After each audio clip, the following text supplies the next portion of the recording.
কাল ছিল 15ই আগস্ট, আর আমার কয়েকটা মেকআপের প্রোডাক্ট শেষ হয়ে গেছিলো, তো আমি ভাবছিলাম যে কিনতে যাব।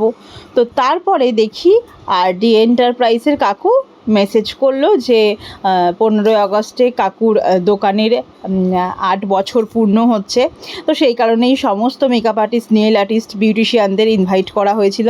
তো আমি ভাবলাম যে যাই, কাকু বললো, আর এছাড়া আমার কিছু কেনাকাটিও আছে, তো সেই হিসেবেই বেরিয়ে পড়েছিলাম সন্ধ্যায়। গিয়েই দেখছি, ও মা, এটা হচ্ছে কাকুর মেয়ে, একদম পুচকি, ভীষণই মিষ্টি দেখতে। আর যাওয়ার সঙ্গে সঙ্গেই তো কাকু আগে হাতে ঠান্ডা ধরিয়ে দিল। গরমকালে গিয়েই যদি ঠান্ডা পাই তাহলে তো আর কোনো কথাই না। তো বসে বসে সবার আগে ঠান্ডাটা খেয়ে নিলাম। তো ঠান্ডা খাওয়ার পর শরীর মন সব ঠান্ডা হয়ে গিয়ে এবার ঠান্ডা মাথায় কী দরকারি প্রোডাক্টসগুলো আমার মেকআপে লাগবে সেগুলো মনে করে নিয়ে নিচ্ছিলাম।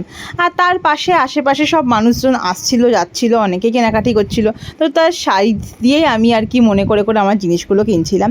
তো তারপরে দেখি, ও মাই গড, কাকু আবার হাতে কী ধরে দিল, একটা প্রভুজির কেসার লাড্ডু, যেটা তো আমার সবচেয়ে ফেভারিট, খেতে দারুণ লাগে, তাতেও শেষ নয়, আবার হাতে একটা লিপস্টিকও দিয়ে দিল ফ্রি। এত সুন্দর গিফট যদি আমরা পাই তাতে মনটা কেনই না খুশি হবে।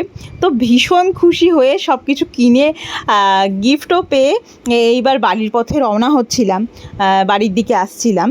আর সত্যি মানে আমাদের কাছে সাজগোজের জিনিস গিফট পাওয়ার থেকে বড় বিষয় মনে হয় আর কিছু হতে পারে না, স্পেশালি আমার কাছে।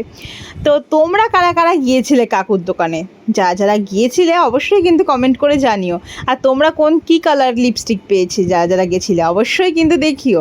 তো এই ছিল আজকে কিছু কিনলাম, আর তার সঙ্গে এই যে গিফট।